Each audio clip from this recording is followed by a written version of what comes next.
बोलिए श्री कृष्ण कन्हैया लाल की, श्री सद्गुरु महाराज की, श्री प्राणनाथ प्यारे की, श्री कृष्ण प्रणामे धर्म की, तीनों पूरी धाम की, स्वामी श्री लालदास जी महाराज की, श्री भद्रावतीपुरी धाम की, श्री परमहंस महाराज की, परम पूज्य गुरु जी श्री दीनदयाल महाराज की, बोल बोल बंजे वाले की जय, समस्त सुंदर साथ की।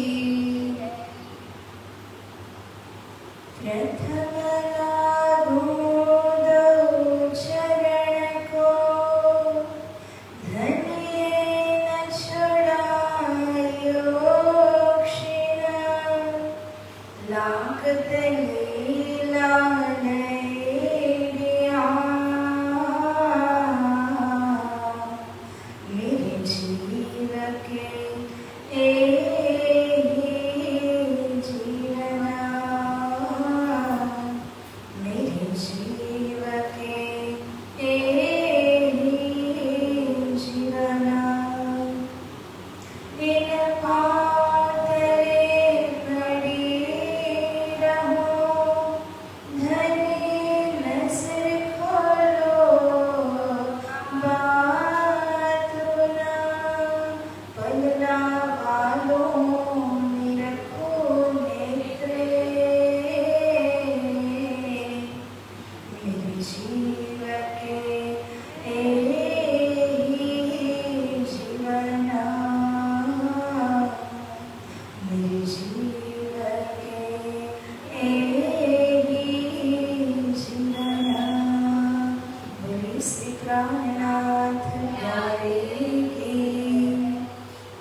आओ सुंदर साची एक सरस मजाना धुन भजन साथे आ सत्रનો શુભારંભ કરીએ।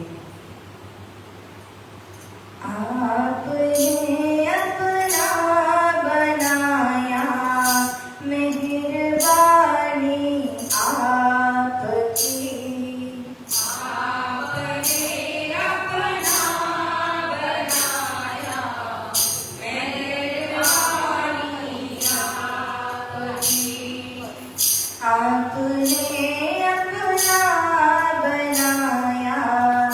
मेहरबानी आपकी,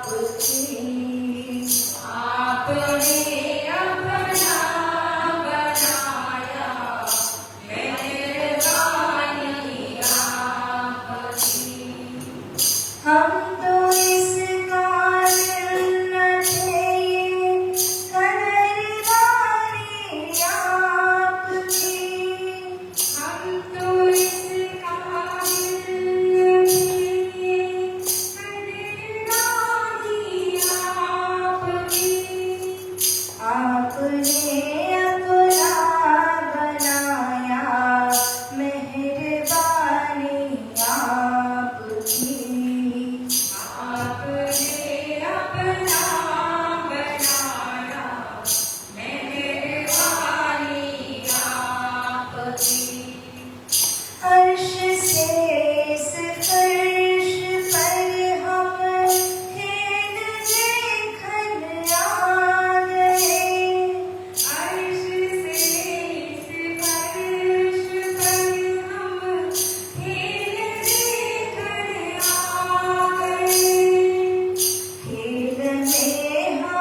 आपने अपना बनाया मेहरबानी आपकी, आपने अपना बनाया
અને ફૂલોના સરસ મજાના હિંડોળા ઉપરમાં હિંચકી રહ્યા જીવી રહ્યા છે એવા પરબ્રહ્મ પરમાત્મા અનાદિ સનાતન શ્રી રામજી મહારાજ શ્રી શ્યામા મહારાણીજીના પાવન શ્રી ચરણોમાં અખંડ દંડવત પ્રેમ પ્રણામ કરીએ છીએ.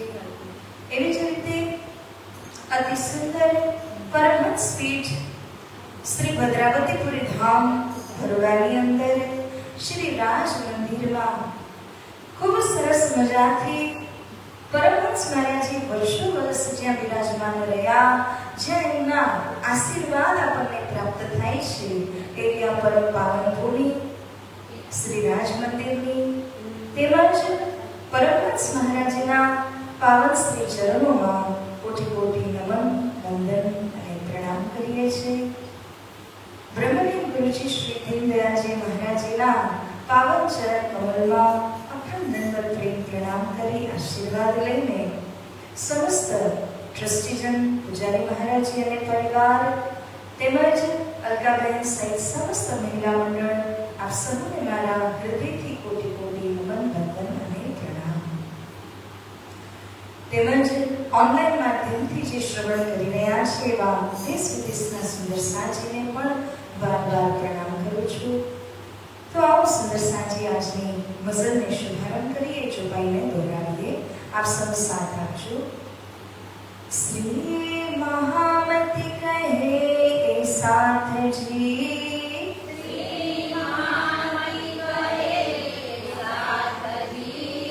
भया चर्चा का वक्त,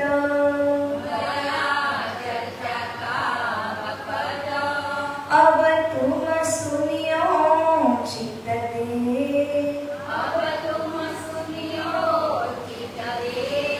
लाल आगे आए बैठे इन तखत,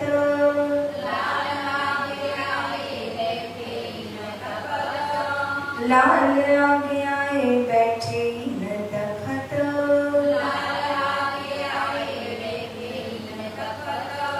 तीन दिन तहाँ रहे, बात काहू न सुने कान,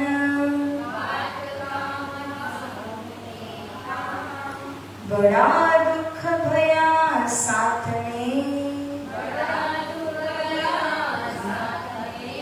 सुन के बात ईमान, सुन के बात ईमान, रोहिला खान की सराय में, बैठ किया विचार, हमको अब क्या करना, हुक्म परवरदिगार,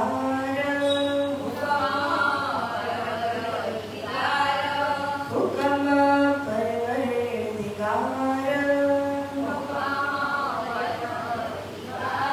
बोले श्री कृष्ण कन्हैया लाल की, श्री सद्गुरु महाराज की.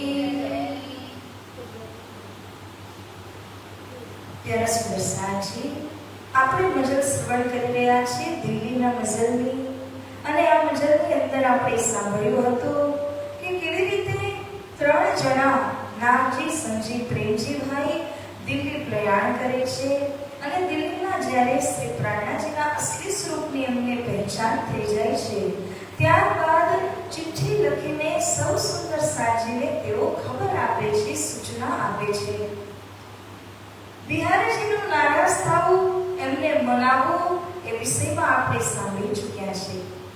તો સુંદર સાજી દિલ્હીમાં જે ધર્મયુદ્ધ ચાલી રહ્યું છે એના સંદર્ભમાં મહત્વ બુદ્ધિના સાગર મહામતી પ્રાણનાજીની પદવી લઈને મહામતી શ્રી લાદાજી મહારાજજી કહે છે, નલવા પત્રો કા વૃત્તાંત. જે નલવા પત્ર એટલે કે પત્ર જે હોય એની અંદર સંક્ષેપ વર્ણન કરી દીધું હોય, અને એને જ્યારે હાથોહાથ ઘરે ઘરે જ્યારે પહોંચાડવામાં આવે છે તો એના વિશેનું વૃત્તાંત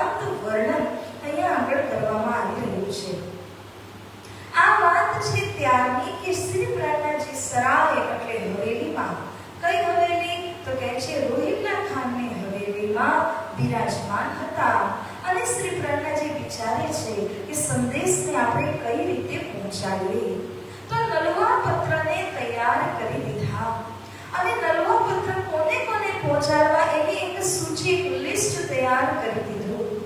તો બધા જે બાદશાહના કાજીઓ હતા, પાસવાનો હતા, અધિકારી પદ પર હતા, એ સૌને શ્રી પ્રહલાદજીએ નલવા પત્ર મોકલ્યા. એમાં જે નલવા પત્ર પહોંચાડવાનું કાર્ય છે એ સૌથી કઠિન કાર્ય હતું. એનું કારણ છે કે જે પહોંચાડી રહ્યા છે એ છે કાનજીભાઈ, જે અમદાવાદની અંદર જેમને જાનની બાજી લગાવી દીધી હતી. તો કાનજીભાઈ જ્યારે નલવા પત્ર પહોંચાડવા જાય છે, એ જે ઘરમાં જાય ત્યાં કેટલી વાર લાગી, કેટલી વાર સુધી વાર્તાલાપ થાય છે કાજીઓ સાથે, કોણ કોણ હતા, એના માટે થઈને 2-3 ખબરી તો બહાર એમને જોવા માટે જ રહી છે. કારણ કે પહોરો એટલો જાલિમ અને ખરાબ હતો કે કાનજીભાઈને અંદર ખાને કંઈ કરી અને અંદરની અંદર જો દફનાઈ પણ દે ને તો ખબર જ ના પડે. તો એમના રક્ષાર્થે 2-3 જણા તો હંમેશા એમના સાથે રહે, કયા ઘરમાં ગયા, કોની સાથે વાતો કરી, એ બધી જ વાતોની ઉપર એમનું ધ્યાન હોય. તો રઝલી ખાનના ઘરે 10 દિવસ સુધી આટા મારીને આ નલવા પત્ર દેવાની કોશિશ કરી.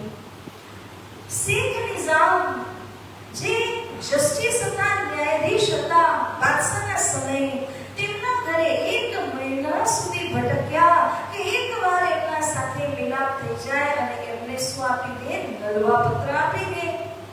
સાગર મલ્લર નામના હિન્દુભાઈ હતા. 10 દિવસ સુધી એમના ત્યાં પણ ફર્યા, બખ્તાવરના ઘરે ગયા, પરંતુ લાલાશ્રી મહારાજી કહે છે પહોરા હે દજ્જાલ કા. કોઈ સાંભળવા તૈયાર નથી, કોઈને પડેલી જ નથી કે કુરાનની અંદર જે સમય બતાવ્યો છે કે જ્યારે ખુદા સ્વયં પ્રગટ થશે અને આવી અને પોતાના અરસની વાતો કરશે. આ વાતને સાંભળવાની ફુરસત કોઈ પાસે નથી. માયા એવી જબરજસ્ત છે. ફરજ આપના ઉપર હૈ, પરંતુ જે પહોંચાડવાનું કાર્ય કરી રહ્યા છે એ તો માત્ર એટલું જ વિચારે છે કે મારા સિર ઉપર ફરજ સ્વામીજી આપી, સ્વામીજીને ફરજ આપી સદગુરુ મહારાજે, સદગુરુ મહારાજને ફરજ કોણે આપી? તો શ્રી રામજી મહારાજે. એટલે આ બધું કોના હુકમથી આપણે કરીએ છીએ? જે પણ કસોટીનો સામનો આપણે કરી રહ્યા છીએ બધું જ રાજ્યના હુકમ દ્વારા કરી રહ્યા છીએ. એટલા માટે આપણા માથા ઉપર ફરજ છે જેને આપણે ચૂકવવાની છે. તો પાછી પાની કર્યા સિવાય બધા જ ઘરે ઘરે જઈને કાનજીભાઈ જે છે નલવા પત્ર પહોંચાડે છે. 4 મહિના સુધી સરાય રોહિલ્લા ખાનની હવેલીમાં રહ્યા, નલવા પહોંચાડવાનું કાર્ય કર્યું અને ત્યારબાદ ફરી એકવાર ચાંદની ચોકની અંદર એક હવેલી લીધી. અને આ વખતે એ હવેલી હતી દુલચંદની હવેલી. પરંતુ દુલચંદની હવેલીમાં જ્યારે ગયા ત્યારે એટલો શોર શરાબા થઈ જાય છે, કોઈ વાતે હો હલ્લા એવો થઈ જાય છે કે કશે પણ શ્રી પ્રાણનાજીનું દિલ્હીની અંદર કોઈ પણ સ્થાનમાં રહેવું એ ખૂબ રિસ્કી થઈ જાય છે. એટલે કે જ્યારે લોકોને ખબર પડી કે આ બાદશાહ ઔરંગઝેબના ખિલાફમાં ધર્મ આંદોલન કરી રહ્યા છે તો કોઈ પોતાની જગ્યા દેવા માટે તૈયાર ન થયા. અને એટલા માટે તબ ઇત દજ્જાલ ને ગુલબા કિયા અતિ જોર. ગુલબા કિયા એટલે કે ખૂબ હલ્લો મચાવ્યો દજ્જાલે અને કૌરવને ના દેવહી. શ્રી પ્રાણનાજીને કોઈ પણ એક સ્થાનમાં સ્થિર થઈને દજ્જાલ રહેવા દેતા નથી.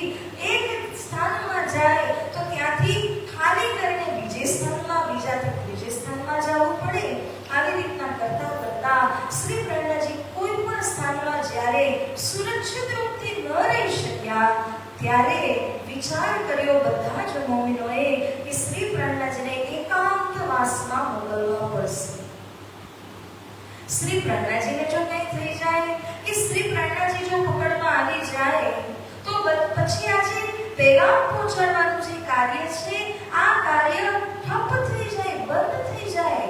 એટલા માટે બધા મોમિનોએ એવી સલાહ કરી કે આપણે શ્રી પ્રાણનાજીને એકાંતવાસમાં મોકલી દઈએ. ત્યારે કામા પહાડી નામની જગ્યા શોધી કાઢી અને શ્રી પ્રાણજીને કામાપાડી જવાનો આગ્રહ મોમીનોએ કર્યા. બેઠે એકાંત એક ઠોર, તો એકાંતમાં જઈને કામાપાડીમાં શ્રી પ્રાણજીએ કેવલ બે હજરી એમના સાથે છે. કોઈને ખબર નથી કે શ્રી પ્રાણજી કઈ જગ્યામાં છે. સુંદર સાતને નથી ખબર, બીજાને પણ ખબર નથી. એ બિલકુલ એકાંતમાં જાય છે. જે સમય કામાપાડી જઈ રહ્યા હતા ત્યારે ગંગાજીના તટ પરથી પસાર થયા. સ્વામી શ્રી લાલાજી મહારાજે કહે છે, ત્યાં એક અતિ સુંદર દેખાવા વાળી સંન્યાસી શ્રી પ્રાણજીના દર્શન પ્રાપ્ત કરે છે. આ કોણ હતા?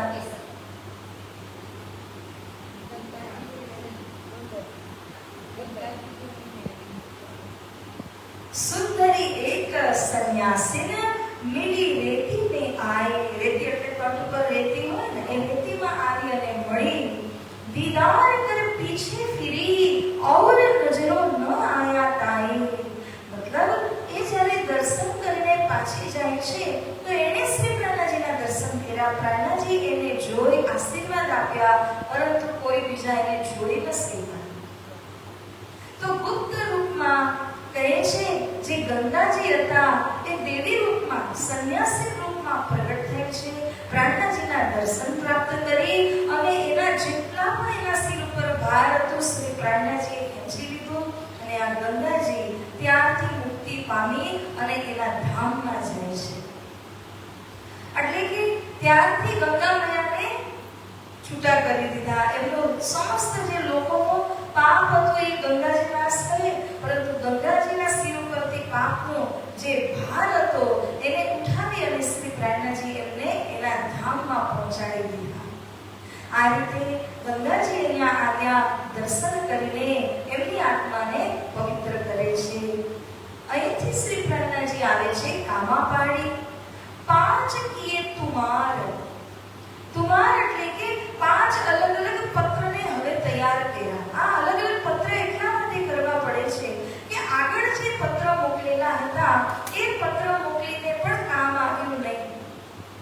એટલા માટે હવે તો જે પત્ર તૈયાર કર્યા છે એની અંદર ક્યામતનું સંક્ષેપ વર્ણન છે. કુરાનમાં ક્યામત કીધું, તારતમ હિસાબે તમે જુઓ તો એનો અર્થ છે આત્માની જાગૃતિ.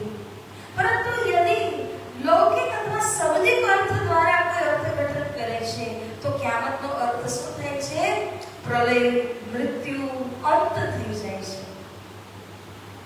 જ્યારે કે આ ક્યામત એટલે શું છે કે જ્યારે આત્મા જાગૃત થઈ જાય ત્યારે ક્યામત કહેવાય છે. સાધજી અહીંયા આગળ શ્રી પ્રાણજીએ જે તુમાર તૈયાર કર્યા છે એ 5 તુમારની અંદર 7 કયામતના નિશાનને એમણે સમજાવી દીધા છે. એટલે કે જેને પણ આ તુમાર દેવામાં આવશે એનું ફક્ત વાંચન કરે એની સાથે જ એને સમજમાં આવી જશે કે 7 કયામતના નિશાનો એ કયા કયા છે. આ 7 કયામતના નિશાન કુરાનની અંદર પહેલાથી જ કહેવામાં આવ્યા છે 1000 વર્ષ પહેલા, પરંતુ કોઈ એને સમજી નથી શક્યા. તારતમ દ્વારા શ્રી પ્રાણજી આ 7 કયામતના નિશાનોને સમજાવે છે, ખુલસ્ત કરે છે. જેવી રીતે કહ્યું છે 7 કયામતના નિશાન કયા, તો સંક્ષેપમાં આપણે જોઈએ કે દાવા નામનો જાનવર પ્રગટ થશે જેમાં 6 ચિહ્ન છે. પછી બીજું લક્ષણ કહ્યું કે દજ્જાલ આવશે. ત્રીજું કહ્યું આજુજ માજુજ ઉતરીને બધાને ખાઈ જશે. અને ચોથું અસત્ય કે પશ્ચિમથી સૂર્યોદય થશે. પાંચમું કીધું કે ઈસા સ્વરૂપ આવશે. છઠ્ઠું કીધું કે ઇમામ સ્વરૂપ આવશે. અને સાતમું કહ્યું કે અસરાફીલ આવી અને સોર ફૂંકશે. આ સાતેય જે લક્ષણો છે બિના તારતમ આને કોઈ પણ સમજાવી શકતા નથી, કારણ કે અર્થનું અનર્થ થઈ જાય. શ્રી પ્રાણજીએ જે 5 કુમાર તૈયાર કર્યા એમાં 7 કિયામતના નિશાનો લખે છે અને એને સંક્ષેપમાં માં સમજાવે છે, શેખ સલમાન, શેખ ઇસ્લામ, રઝવી ખાન જેમના દીવાન હતા ઔરંગઝેબ બાદશાહના, શેખ નિજામ જે ન્યાયાધીશ હતા, એવી રીતે આકિલ ખાન અને સિદ્દી પોલાદ, આ પાંચે જણને પત્ર મોકલવા માટે કાનજીભાઈને આદેશ થયો. તો કાનજીભાઈ બિચારા જાય છે અને 5 પત્ર લઈને ગયા. હવે જેમ જ પેલું ઘર લીધું, શેખ ઇસ્લામ ધર્મ સંબંધી ન્યાય કરવા વાળા, જ્ઞાન આપનારા એવા શેખ ઇસ્લામ કાજી હતા. તો સૌથી પહેલા શરૂઆત એમના દ્વારા કરી. જે પણ ઘરમાં જાય અને પત્ર દેના, તો પહેલો પ્રશ્ન શું? કોણે મોકલ્યો? તમે કોણ?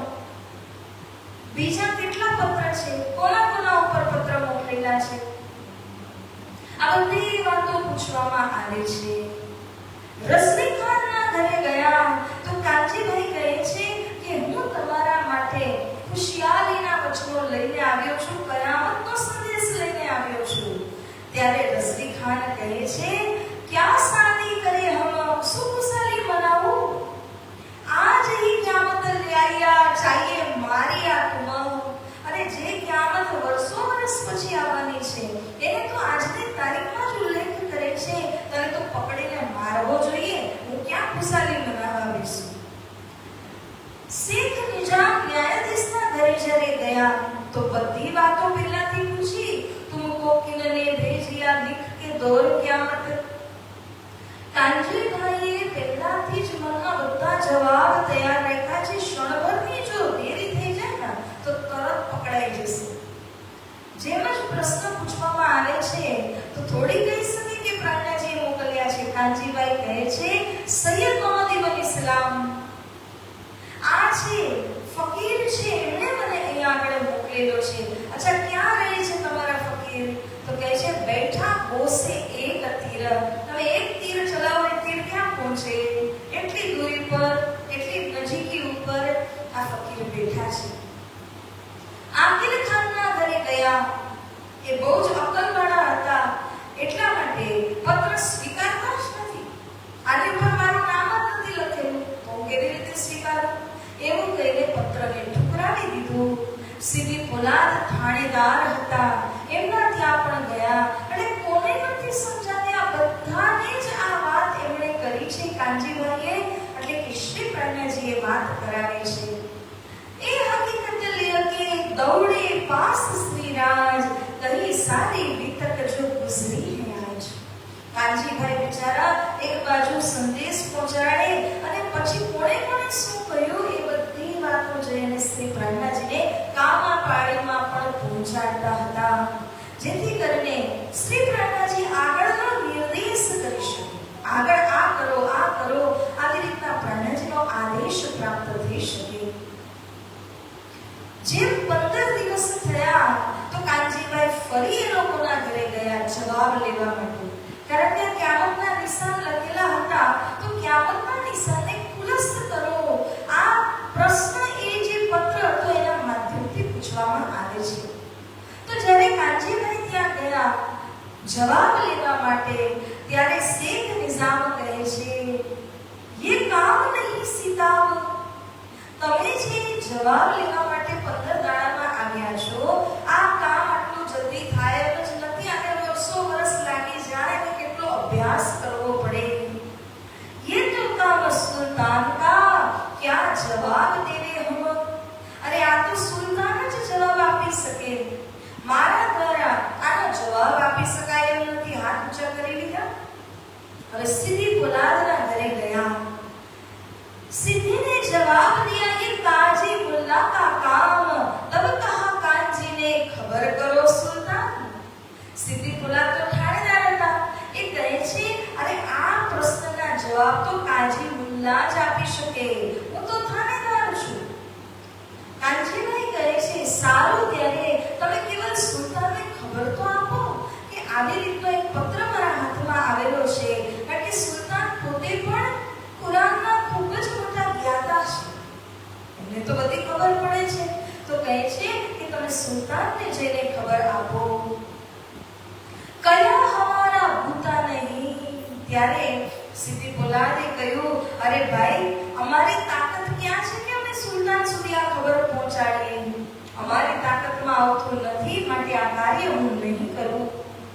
પછી રસવી ખાનના ઘરે જ્યારે ગયા તો કહે છે કે હે રસવી ખાન, તમે મને આનો જવાબ આપો. 2 મહિના સુધી ભટકાવ્યા છતાં પણ કોઈએ જવાબ આપ્યા નહીં.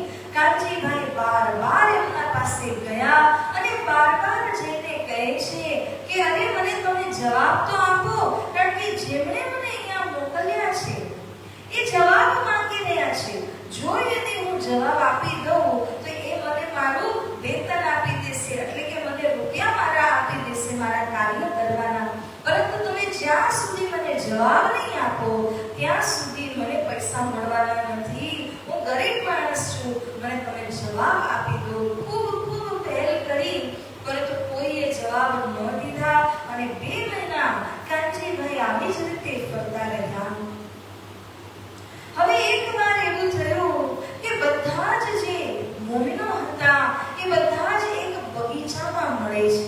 કારણ કે 12 પત્ર વ્યવહાર કરવા છતાં પણ જ્યારે કોઈ પણ રીતે આ કાર્ય સંભવ નહોતું થતું, ત્યારે બધાને વિચાર આવ્યો કે આપણે બધા ભેગા થઈએ અને જ્યાં ખુલ્લેઆમ આપણે વાત કરી શકીએ, ખુલ્લા દિલથી આપણે વાત કરી શકીએ એવી જગ્યામાં બધા જ મળીએ. તો બગીચામાં મળ્યા. કેમ કે બગીચો સાર્વજનિક સ્થાન છે, બધા જ પોતપોતાનો અભિપ્રાય આપી શકે છે. એટલા માટે એક સુંદર બગીચાની અંદર બધા જ મળે છે.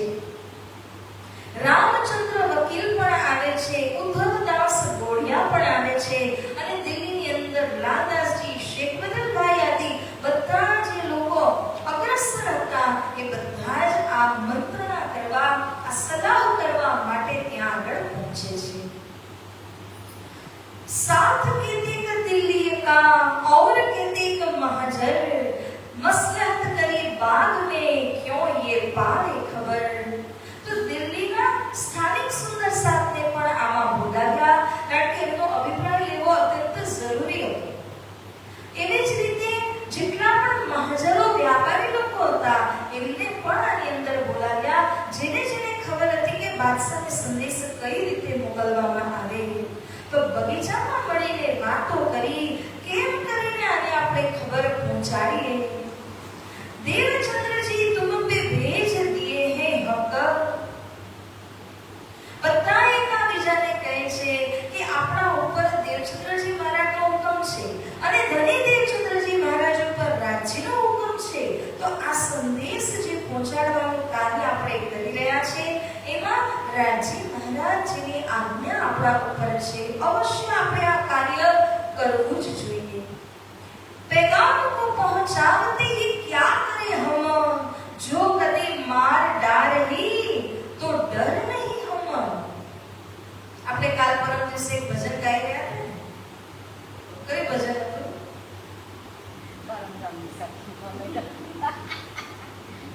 પરમધામની સખીઓ અમને કોઈથી ના ડરીએ. એવું જ આવ્યું. અમે કોઈથી ના ડરીએ. કેમ? કેમ કે અમે પરમધામની સખીઓ છીએ. અમે ધન્ય દેવચંદ્રજીના અનુયાયીઓ છીએ. અમે પ્રાણનાથજીના દીક્ષિત આત્માઓ છીએ. તો અમે કોનાથી ડરીએ? કારણ કે એમનો રક્ષા કવચ અમારી ઉપર છે. તો બધા જ ભેગા થઈને કહે છે કે પેગામ દેતા દેતા વધારેમાં વધારે આપણું શું કરી લેશે? યા તો તમને જેલમાં પૂરી દેશે, કાં તો તમને સૂર્ય ચડાવી દેશે, કાં તો તમારું સિર કલમ કરાવી દેશે. બીજું શું કરશે? પરંતુ જેને ખબર છે કે આપણે તો ધામમાં ઉઠવાના છીએ, તો અહીંયા મૃત્યુને ભય રહે ખરા? આપણે કોનાથી ડરીએ? તો બધાએ અગ્રગણ્ય જે દાદાજી આદિ હતા ને બધાએ સલાહ કરી.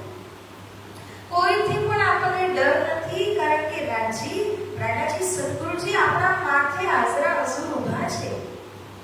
પ્રહલાદ જેવા 5 વર્ષના બાળકને જ્યારે ઉપરથી ફેંક્યા ને પ્રહલાદે કેવલ ભગવાનને યાદ કર્યા તો ભગવાને કેટલી વાર એમની રક્ષા કરી.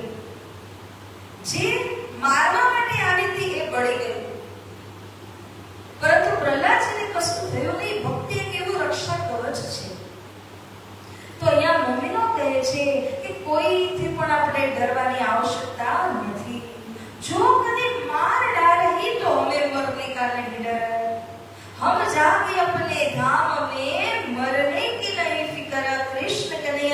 લાલ કી।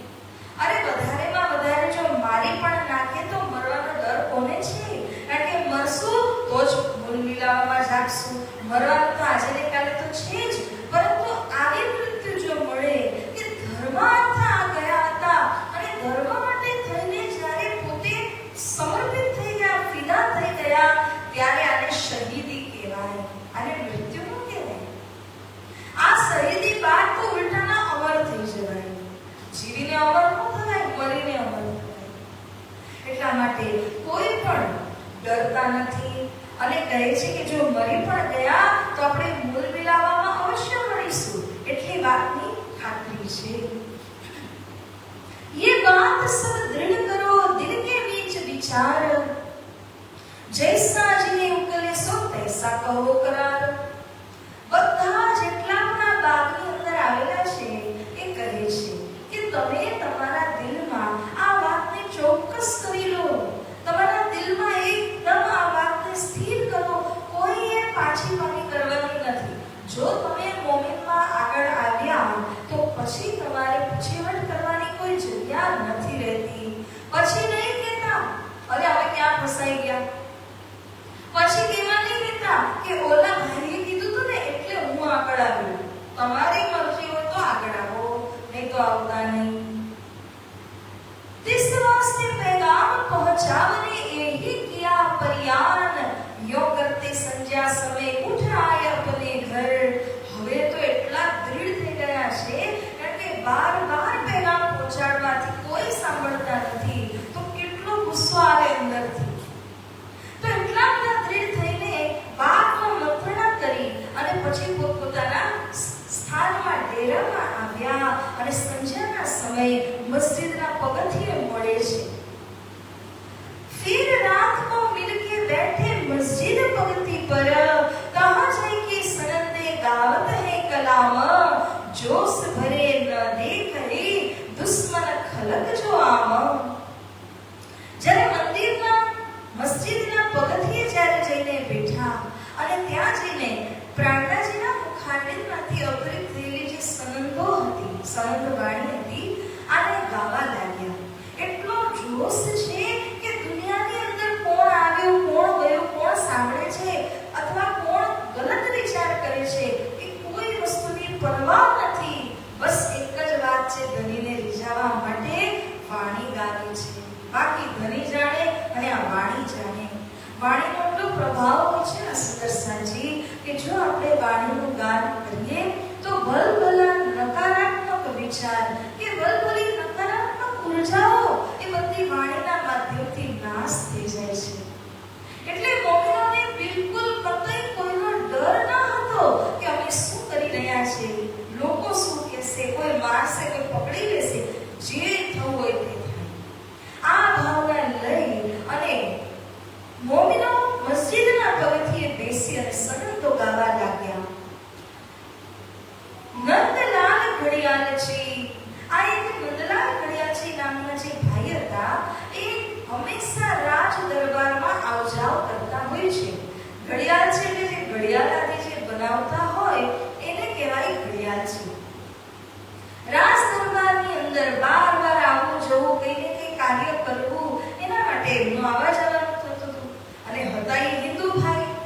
તો શ્રી પ્રાર્થનાજીના જે મોમિનો હતા એમણે આ નંદલાલ ઘડિયાળજીને સમજાવ્યું કે અમે તમને એક ચિઠ્ઠી દેશું અને આ રૂપકા આ ચિઠ્ઠીને લઈ જઈને ગુસલખાન એટલે કે જે બાથરૂમનો દરવાજો હોય એના ઉપર તમારે જઈ અને ચોંટાડી દેવાનું, જેથી કરીને ત્યાંથી પસાર થનાર હરેક વ્યક્તિ એ પત્રને જોઈ શકે, એને વાંચન કરી શકે અને આ ખબર બાદશાહ સુધી પહોંચી જાય। તો આ નંદલાલ ઘડિયાળજીએ હિંમત કરી અને જેમ મોમિનોએ જે હુક્કો દીધો એને લઈ જઈ અને ગુસલખાનાના દરવાજા ઉપર ચિપકાવી દીધો। આ જે પત્ર છે, હુક્કો છે, એના ઉપર 7 કયામતના નિશાન લખેલા છે।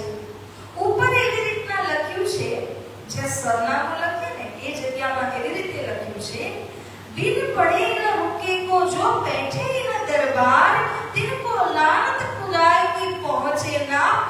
પરવરદિગાર, જો આ રૂપકાને બાંચ્યા વિના કોઈ પણ દરબારની અંદર પ્રવેશ થશે તો એને ખુદાની લાનત એટલે ધિક્કાર, શ્રાપ મળશે.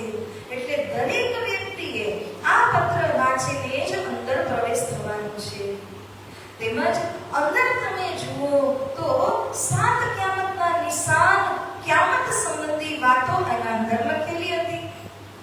રાત કો રૂકા ચોડિયા, જ્યારે રાત્રિના સમયે ઘડિયાળજી ભાઈ ગયા હતા તો એ રૂકાને ચિપકાવી દીધું, કોઈને ખબર પડી નહીં.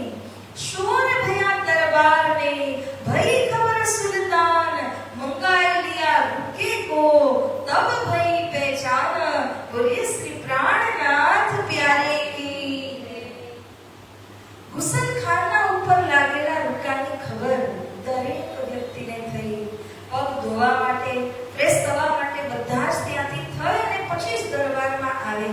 એટલે દરેકે દરેક વ્યક્તિ ત્યાંથી થતું આવે અને જોયું કે અહીંયા તો એક બહુ મોટો રૂકો ચિપકાવેલો છે અને ઉપર આવી રીતની વાત પણ લખેલી છે. માટે દરેક વ્યક્તિ વાંચીને જ અંદર આવતા હતા. ધીરે રહીને આખા દરબારની અંદરના લોકોને વાત ફેલાઈ અને ત્યારબાદ બાદશાહને વાત મળી ગઈ કે કોઈએ આવો રૂકો ચોંટાડ્યો છે. ત્યારે સુલતાન બાદશાહે સૌથી પહેલા જે શેખ સલેમાન નામના એમના કાજી હતા એ કાજીને બોલાવીને ખૂબ ફટકાર્યા, ખૂબ નારાજ થયા. ગુસ્સા કિયા સુલતાનને શેખ સલેમાન ઉપર.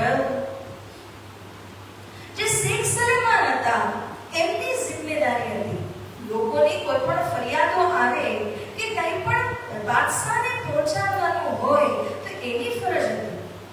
પરંતુ એને જ્યારે આ શું કહેવાય રૂકો ચિપકાવનારને બિલકુલ નજરઅંદાજ કરી દીધા.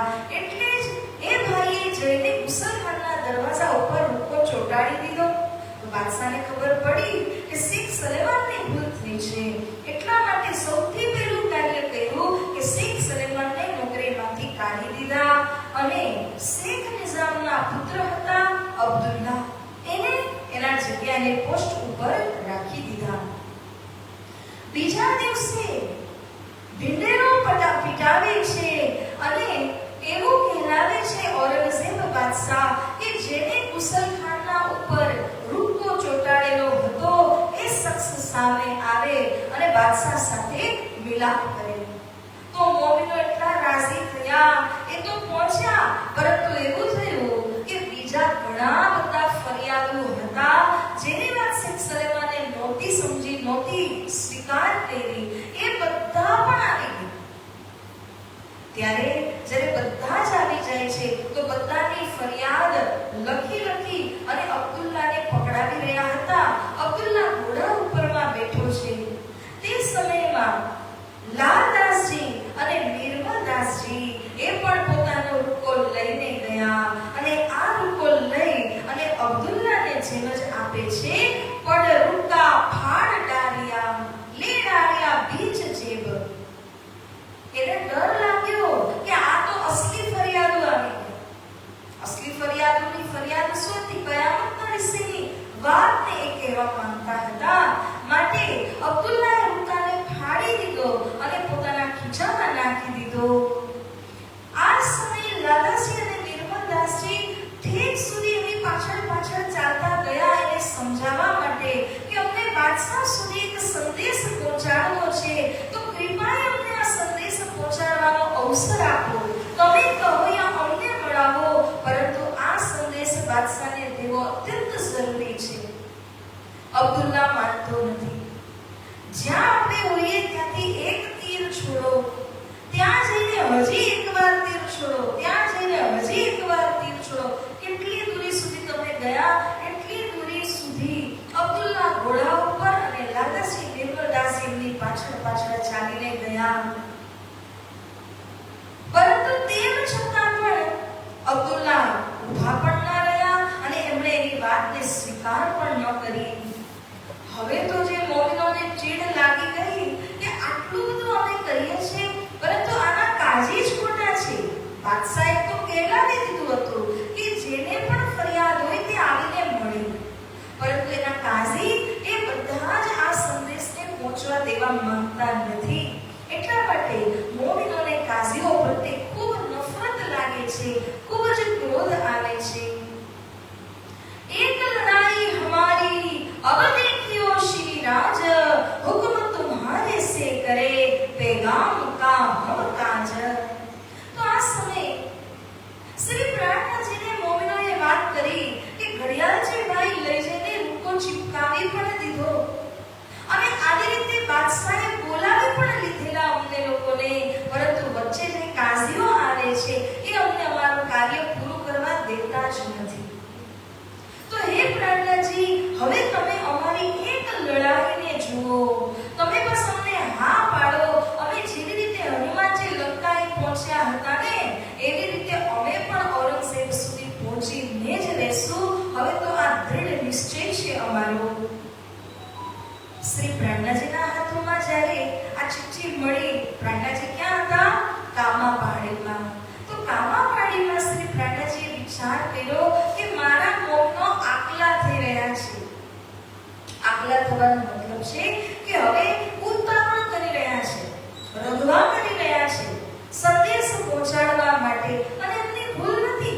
ઘણા સમયથી કોશિશ કરો અને જ્યારે કોશિશ પૂરી ન થાય, સફળતા ન મળે, ત્યારે આવો રગવા પણ થઈ જાય. તો શ્રી પ્રાણનાથજી સમજ્યા અને પત્રનો જવાબ મોકલ્યો.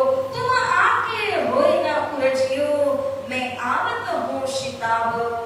કામા પાડીમાં હોવા છતાં પ્રાણનાથજી કહે છે કે તમે બિલકુલ ઉલઝનમાં ન પડતા. હું પહેલા એકવાર આવું, હું તમને મળું, પછી જ તમે આગળ વધજો. ત્યાં સુધી કોઈ કામ નહીં કરતા. મોમિનો ઇંતજારમાં રહ્યા.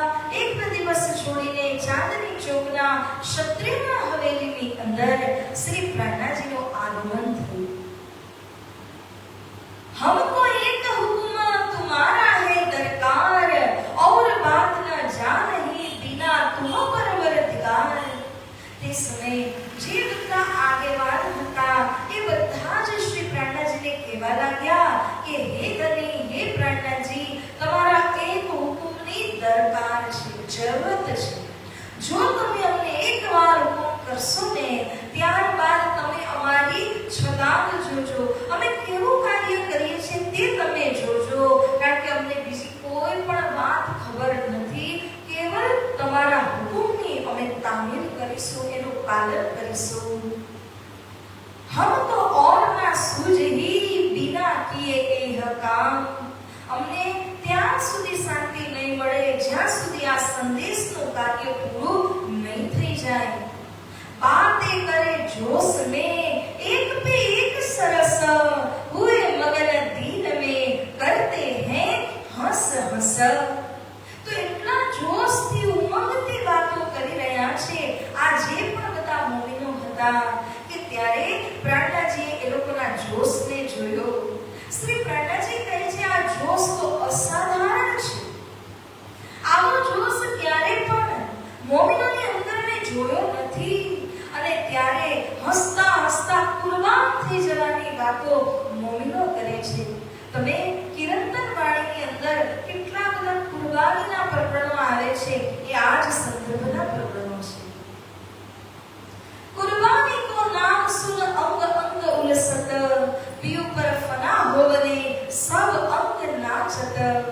મોમિનોને તો કુરબાન થવામાં એટલો આનંદ મળે છે, કારણ કે પ્રેમ છે, સદભાવના છે, સમર્પણ છે. જેવી રીતે દીપકની જ્યોતિ હોય અને પતંગિયો એને જોઈ જાય, પતંગિયાનો માશુક એટલે અંધકાર છે. અંધકારને પુનઃસ્થાપિત કરવા માટે એ દીપકની જ્યોતની ઉપર છલાંગ મારી અને દીપકને બુઝાવવાની કોશિશ કરે છે, જેથી કરીને પાછું અંધારું થઈ જાય અને એ પતંગિયાને પોતાના માસુક મળી જાય. પરંતુ વાસ્તવમાં એવું થાય કે દીપકની ઉપર જ્યારે જ્યોત પર છલાંગ લગાવે અને જ્યોતિ મોટી હોય તો પોતે જ સળગી જાય. બેમાંથી એક કરે, યા તો પોતે પોતાનો જીવનદાન આપી દે અને કાં તો પછી અંધકારને સ્થાપિત કરીને જ રહે. બેમાંથી એક થાય. એવી રીતે જ્યાં મોમિનો હતા એ જોશ ઉમંગ લઈ અને બાદશાહને સંદેશ દેવા માટે પૂરી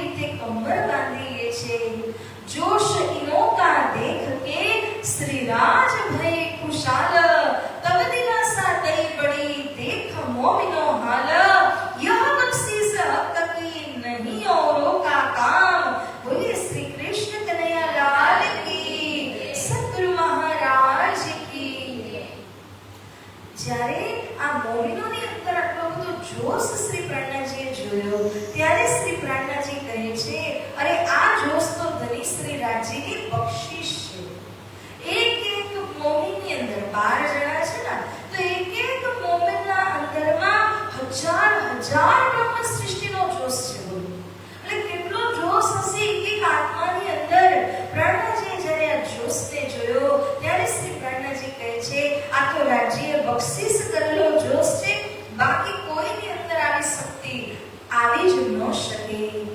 ત્યારે દિલાસા આપીને કહે છે, તમે નિશ્ચિત રહો, હું તમારા માથે ઊભો છું, પરંતુ કોઈ એવું કાર્ય નહીં કરતા ઉતાવળમાં, જલ્દીબાજીમાં, કે તમે પકડાઈ જાઓ અને જેલમાં નાખીને તમને કસાડા આપે. સોચી સમજીને ફૂંકીને એક એક પગ તમે રાખજો. જ્યારે આ રીતે કહ્યું, રસોઈ કર શ્રી રાજ કો આરો ગાયા ભોગ ગીત, શ્યામબાઈ રામ રાય કદમો લગે ઇન વખત, ભૂગે શ્રી પ્રાણનાથ પ્યારે કી. આ સમય આ ચાંદની ચોકની હવેલીની અંદર શ્રી રાજી મહારાજજીને બધા મળી અને ભોજન આરોગાવે છે. એક પ્રીતિ ભોજ થયું, કારણ કે હવેથી આગળ મોમીનો જે બાજી લગાવવાના છે, આવી બાજી એમણે ક્યારેય લગાડી નથી. માટે એમને છે કે એક છેલ્લી પહેલી વાર આપણે પ્રાણનાથજીની સાથે બેસીને પ્રસાદ લઈ લઈએ. શી ખબર આવો મોકો મળે કે ન મળે. જીવશું તો પાછા મળશું, અને નહીં જીવ્યા તો ધામમાં મળશું. પરંતુ ખેલની અંદર પ્રસાદ લેવા માટે શ્રી પ્રાણનાથજીને આગ્રહ કર્યો. અને ત્યારબાદ બધા જે 12 જણા મુનિઓ હતા, એવી જ રીતે શ્યામબાઈ રામરાય, જે લાલાશ્રી મહારાજજીના પુત્રી અને જમાઈ હતા, એ પણ અહીં આવ્યા અને પ્રસાદને ગ્રહણ કરે છે. તો આવી રીતે શ્રી પ્રાણનાથજીનો પ્રસાદ ગ્રહણ કરી અને હજી શક્તિ આવી ગઈ, હજી જોશ ઉમળકો આવી જાય છે. ઇત ખુશાલ હોય કે રજા દઈ શ્રી રાજ. ખૂબ ખુશખુશાલ થયા, કારણ કે ધણીનો પ્રસાદ મળી ગયો, ધણીનો આશીર્વાદ મળી ગયો. હવે તો એવી છલાંગ મારશું કે એક છલાંગમાં બાદશાહ ઔરંગઝેબ પાસે પહોંચી જશું. શ્રી રાજીને પ્રાણનાથજીને એવું કહે છે, તમે જાઓ, એકાંતવાસમાં રહેજો. તમને જો કંઈ થઈ જશે તો અમારું બધું જ કરવાનું ચોપટ થઈ જશે, સંદેશ પણ પહોંચાડી નહીં શકાશે. હે ધણી, તમે એકાંતવાસમાં શાંતિથી રહો. રજા આપી. સાથ સવે મિલ બેઠ કે લગે કરને પ્રયાગ. પ્રાણનાથજીને જેને મોકલી દીધા, પછી બધા બેઠા અને બેસી અને વિચાર વિમર્શ કરવા લાગ્યા. સુંદર સાંજી, હવે જે આપણે નામો શ્રવણ કરવાના છીએ, આ નામ છે 12 મોમનોના નામ. કોણ કોણ એવી આશિક આત્માઓ છે અને કોણ કોણ જીવની બાજી લગાડી અને શ્રી પ્રાણનાથજીના માટે, ધર્મના માટે ફિદા થઈ રહ્યા છે. તો એના સંદર્ભમાં અહીંયા આગળ સ્વામી શ્રી લાલાશ્રી મહારાજજી આપણને 12 જણ મોમનોના નામ બતાવે છે. તો કૃપાએ આપ સૌ તટસ્થ થઈને આમાં જયકાર બોલતા બોલતા આ 12 મોમિનોનું આપણે સન્માન કરી રહ્યા છીએ, શબ્દિક સન્માન કરી રહ્યા છે જયકારના માધ્યમથી. તો આવો આપણે નામને સાંભળીએ. એક આશિક ઇન ભાત કે તન નદિયા બાર. આ આશિકો કેવા છે? તનને પણ વારી દીધું, સમર્પિત કર્યું, મનને પણ વારી દીધું, આત્માને વારી દીધી. કોઈ વસ્તુ પોતાની નથી, બધી ધણીના ઉપર એમણે સમર્પિત કરી દીધી છે. હવે 12 મોમિનમાંથી સૌથી પહેલા પ્રાણનાથજીના જમણા હાથ સ્વરૂપ यदि આપણે કહીએ તો એક લક્ષ્મણ ઇનમે और शेख बदल सिताब करे पहुंचावने इनको ना पड़े कल. बोले श्री प्राणनाथ प्यारे की, सदगुरु महाराज की, श्री लालदास जी महाराज की. सुंदर साजी સૌથી અવ્વલ નંબરના આશિક હોય તો એક લક્ષ્મણ. રામ સાથે પણ કોણ હતા? એમનું કામ જ છે કે જે પણ કાર્ય ધણી કરી રહ્યા છે એમાં પૂરી રીતે સહભાગી થઈ જવાનું. તો એટલા માટે લક્ષ્મણ શેઠ, જે મૂળ સુદામાપુરના મિલાપ પઠાનો અને લાલાશ્રી મહારાજી તરીકે આપણે સૌ જાણીએ છીએ, એવા લક્ષ્મણ શેઠજી શ્રી પ્રાણનાથજીનો જમણો હાથ છે અને શેખ બદલ ભાઈ ડાબો હાથ છે. કે દિલ્હી શહેરની અંદરના સ્થાનિક સુંદર સાંજ છે શેખ બદરભાઈ. તો શેખ બદરભાઈ જે હતા, આ બંને જણાને કલ એટલે કે શાંતિ નથી મળતી. ક્યાં સુધી?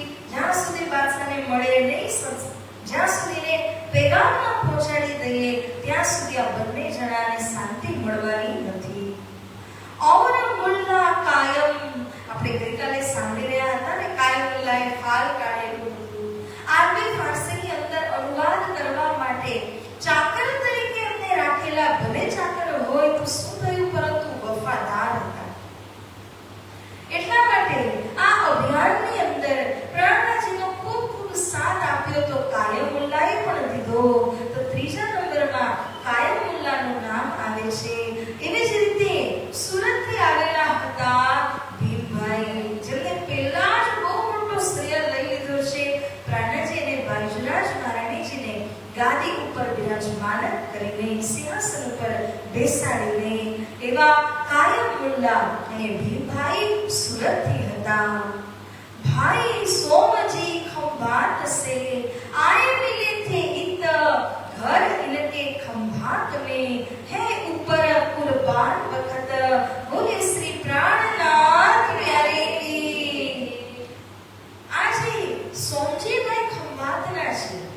કહે છે કે ખંભાત શ્રી પ્રાણનાજી ડાયરેક્ટલી ગયા નથી, પરંતુ કસે ને કસે જ્યારે ગુજરાતની અંદર શ્રી પ્રાણનાજી ભ્રમણ કરતા હતા તે સમયમાં આ સોમજીભાઈની સાથે મુલાકાત થઈ અને તે ધર્મ પ્રત્યે એટલા નિછાવર હતા કે એમણે બધું જ કુરબાન કરી દીધું. આજે આપણે જ્યારે ખંભાતની અંદર જઈએ છીએ ત્યારે એ ઘર પણ કોનું? એમનું જ ઘર છે, જેને મંદિરના રૂપમાં એમણે પરિણત કરી દીધેલું છે. છઠ્ઠા નંબરમાં કહીએ તો નાગજી સુરત સે ચલે છોડ કબીલા આસ, इनको धाम धनी बिना और न थी दिल आस, बोलिए श्री सद्गुरु महाराज की, श्री प्राणनाथ प्यारे की. नागजी भाई જેમનું પદવી જેમને આપવામાં આવી છે ગરીબદાસજીની, સુરતના ભાઈ છે. નાગજીભાઈ તેવા સેવાભાવી સુંદર સા છે કે પોતાના કુટુંબ કબીલા કોઈની આશા નથી. એમને એક જ આશા છે કે મારા ધામ ધણીના શ્રી ચરણો દ્વારા મને સુખ મળે, શાંતિ મળે, ધામની પ્રાપ્તિ થાય.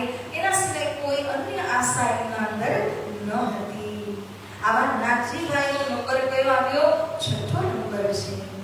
એવી રીતે બુંદેલખંડથી ખીમાઈભાઈ આયા લે ઈમાન, બોલે શ્રી સદગુરુ મહારાજ કી. ખીમાઈભાઈ બુંદેલખંડના રહેવાસી છે. શ્રી પ્રાણનાજી બુંદેલખંડ તો ગયા નથી, પરંતુ આ ખીમાઈભાઈ પહેલા જ આવ્યા અને દિલ્હીની મજલની અંદર એમનું નામ મોમિનોની અંદર આવે છે. દિલ્હીના સ્થાનિક સુંદર સાત મધ્યે દયારામ દિલ્હી મિને था ईमान लिए जोश, बोले श्री प्राणनाथ प्यारे की. જે દયારામ ભાઈ છે, આ દિલ્હીના સુંદર સાત, જેમણે એટલી બધી કસોટી જોઈ છે કે દયારામ ભાઈને મારવા માટે એમના જ ઘરના લોકો મુસલમાનોને પૈસા આપે છે કે દયારામને તમે મારી નાખો, અમે તમને પૈસા આપશું.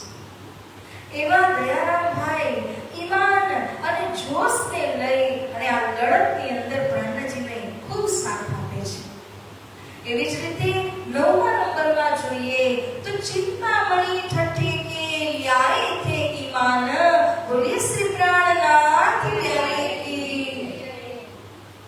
ચિંતામણી ભાઈ આપણે સૌ જાણીએ છીએ કે જે છઠ્ઠા નગરમાં મળ્યા હતા, મૂળમાં કબીર મતની અંદરમાં મહંત હતા. શ્રી પ્રાણનાજી દ્વારા જ્યારે એમની જાગણી થઈ તો આ જાગણી થઈ ત્યારથી શ્રી પ્રાણનાજીના પ્રત્યે એવા સમર્પિત થયા છે ચિંતામણી કે ન પૂછો વાત. લ્યાએ થે ઈમાન, આ ઈમાન જે છે ને એ સૌથી મોટું ધન છે, સુંદર સાધન. એટલે કહે છે કે દરેક જે આત્મા હોય, સુંદર સાથ હોય, એના બે પંખ છે, બે પર છે. એક છે ઈશ્વર અને બીજું છે ઈમાન. આ બંને જ્યારે આપણી અંદરમાં હોય ત્યારે ઈમાનના આવવાથી એ ખૂબ ખૂબ પ્રગતિ કરે, ખૂબ ખૂબ ભક્તિ કરી જાણે છે. તો ચિંતામણીની અંદર ખૂબ જ ઈમાન હતું. એવી રીતે 10મા નંબરમાં કહીએ, चंचल बड़े ईमान सो रहे खिजमत में होशियार, बोले श्री प्राणनाथ प्यारे की. नाम જ ચંચલ છે, પોતે ચંચલ નથી. કારણ કે ચંચલ ભાઈ કેવા છે કે ખિજમત એટલે સેવામાં ખૂબ હોશિયાર છે. પ્રાણનાથને કયા સમય શું જોઈએ છે એ બધું જ લાવીને આપનારા છે આ ચંચલ ભાઈ. એવી રીતે 11મા નંબરમાં કહું તો ગંગારામ દિલ્હી કે રહે દુકાન અપની, બોલે શ્રી પ્રાણનાથ પ્યારે કી. ગંગારામ ભાઈ એ પોતાની દુકાનને ચલાવતા હતા અને ગમે ત્યારે આવે તો ખાલી હાથ આવવાનું નહીં.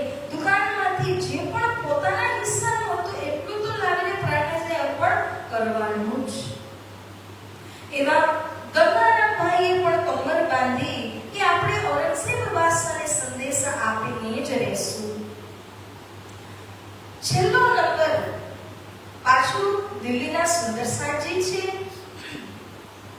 બનારસી ભાઈ દિલ્હી કે. આ જે બનારસી ભાઈ હતા એ દિલ્હીના સ્થાનિક સુંદરસાદ હોવાના કારણે એમને એક જ ભાવના હતી કે મારાથી જે પણ બને એ હું પ્રાણનાથજી માટે અને ધર્મ માટે કરી જાઉં. કારણ કે આપણે ગમે ત્યારે મૃત્યુને તો પ્રાપ્ત કરવાના જ છે, પરંતુ આવી સરસ રીતે જો મૃત્યુ આવે તો હંમેશા માટે પરમધામની અંદર પણ આપણને ખિતાબ મળી જાય, આપણને રાજી મહારાજની શાબાશી મળી જાય. તો આ 12 જણા જે મોમિનો હતા એ બધા જ જાનને બાજી લગાવવા માટે એકથી એક આગળ ઉછળી રહ્યા છે, કોઈ પીછે હટ કરતા નથી. आपस में मसलहत करी जाए जुम्मे निमाज, कहाँ जाए सनदे पड़ी सिफत जो मोहम्मद. तो आपसની અંદર મસલહત કરવા લાગ્યા, સલાહ કરવા લાગ્યા કે આપણે જઈએ મસ્જિદના પગની ઉપર બેસી અને ત્યાં સનદનું આપણે ગાન કરીશું. गावत सनदे जोश में आशिक होने से इमाम जो मस्जिद का उतर आया ऊपर से, बोले श्री प्राणनाथ प्यारे की, सदगुरु महाराज की. જે લક્ષ્ય માટે આટલી તડપ હતી, રાજ્યે જેમ જ જોશ બક્ષિશ કર્યો તો આ લક્ષ્ય પૂરું થયું. બાદશાહ સાથે ભેટ કરવાની હતી. જ્યારે મસ્જિદના પગથી ઉપર બેસીને જોશમાં સનદો ગાવા લાગે છે ત્યારે મસ્જિદની અંદર જે પૂજા કરવા વાળાને શું કહેવાય? ઇમામ કહેવાય. તો એ ઇમામ બહાર આવ્યા, એ પૂજારી બહાર આવ્યા અને એમણે આવીને જોયું કે મસ્જિદના પગથિયે બેસીને કોણ આવી રીતે સનદ ગાઈ રહ્યું છે. તો જુએ છે કે આ 12 જણા ત્યાં બેસી અને સનદો ગાઈ રહ્યા હતા. देखे तारा दीन के, नजर करे आसमान, रहमत रहमत करके हुई हक सुबान, बोले श्री प्राणनाथ प्यारे की. તો આ સમયમાં મસ્જિદથી પૂજારી આવીને જ્યારે જુએ છે તો ધર્મના તારા જાણે ચમકતા હોય. દેખે તારા દીન કે, ધર્મના તારા જેમ ચમકતા હોય, હાદીનો જોશ લઈને. એવી રીતે આ 12 જણાને અહીંયા ચમકતા જોયા, જોશમાં જોયા, નૂર સાથે જોયા અને એ લોકોને જોઈને તે સાચા હતા તો તે સમજી ગયા. આકાશ તરફ પોતાના હાથ કરી, હે ખુદા, આ તો તમારા મોકલેલા મોમિન જ છે. એને તરત જ ખાતરી થઈ જાય છે અને રહેમત રહેમત, હે ખુદા તમે મહેર કરો, કૃપા કરો, આવા શબ્દોની સાથે એને મોમિનોનો સ્વાગત કર્યો. मैं जाऊं सुल्तान पे लेके अपने साथ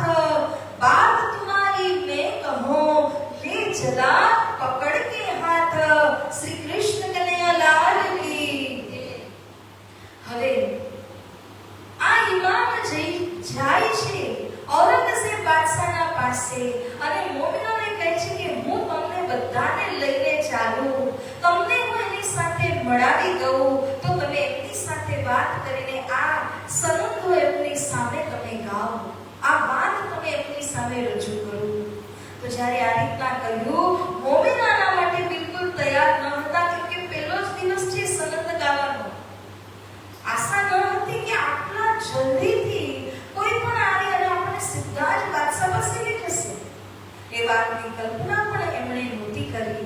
પરંતુ જે પણ થયું ખૂબ સારું થયું કે ઇમામે એમના તરત જ દર્શન કરીને સમજી લીધા, ઓળખી લીધા કે આ તો સાચા મોમીનો આવ્યા છે.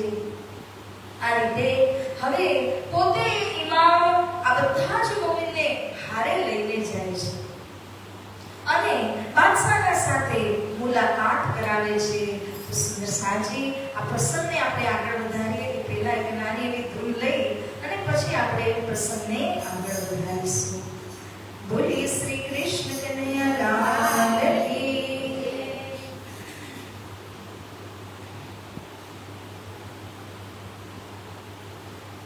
88.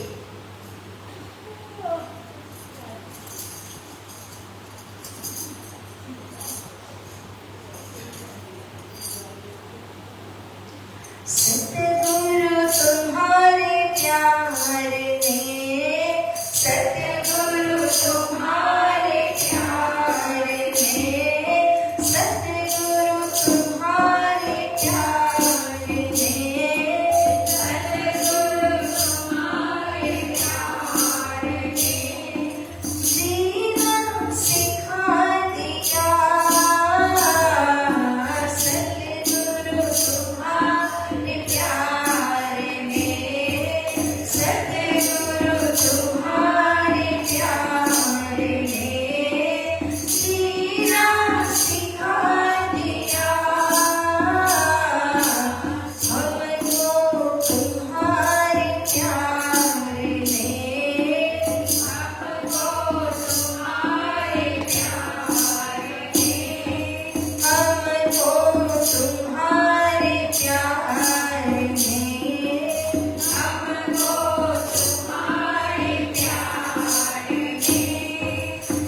ત્યારે સુંદર સાજી હવે આપણે આગળ જે પ્રસંગ સાંભળવાના છે કે કઈ રીતે ઇમામ આ 12 જણા મોમિનોને અંદર લઈને જાય છે અને અંદર ખબર આપે છે.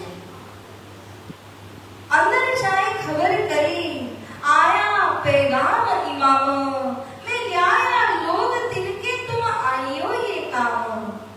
इमामे जय અને અંદર એવી રીતે ખબર આપી દીધી કે તમે આવો ઓ બાદશાહ ઓ સુલતાન, કારણ કે હું ઇમામના સંદેશ વાહકોને મોમિનોને લઈને આવ્યો છું. જેમ જ મોમિનનું નામ સાંભળ્યું કે ઔરંગઝેબ બાદશાહના તો કાન ઊભા થઈ ગયા.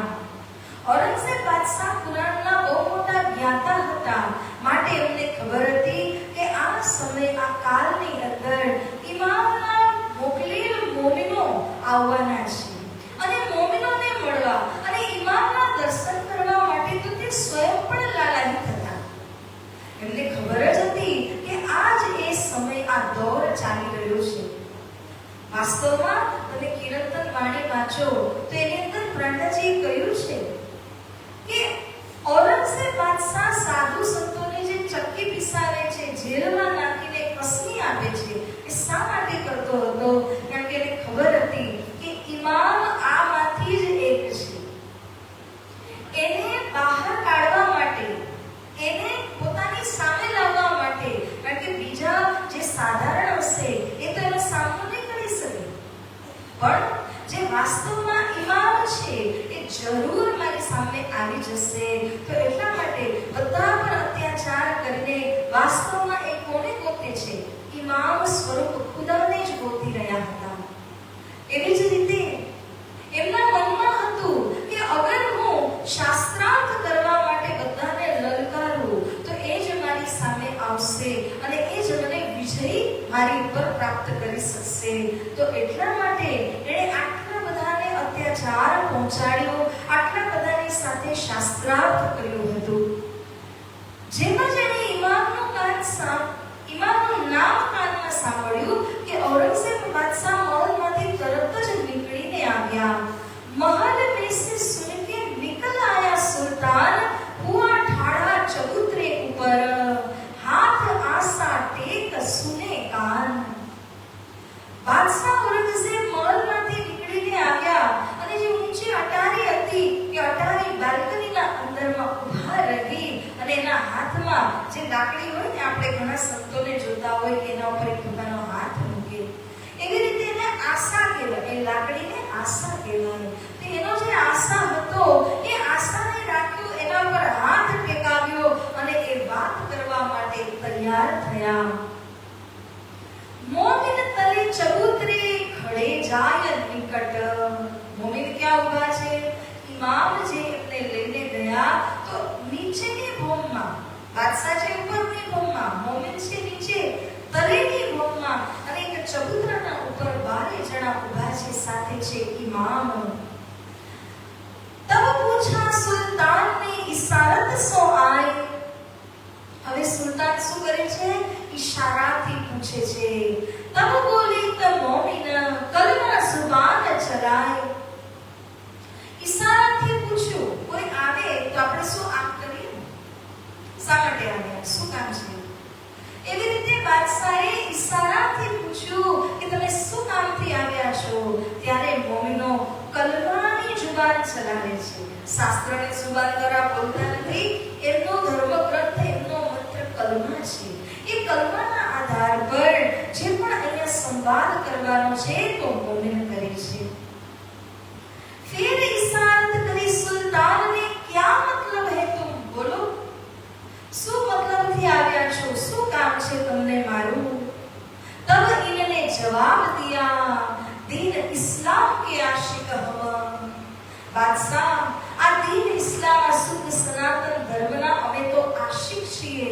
અમે તો ધર્મની વાત કરવા માટે તમારી પાસે આવ્યા છે. કચ્છનો મતલબ અપના કહો, કચ્છ માંગુ પૂછશો.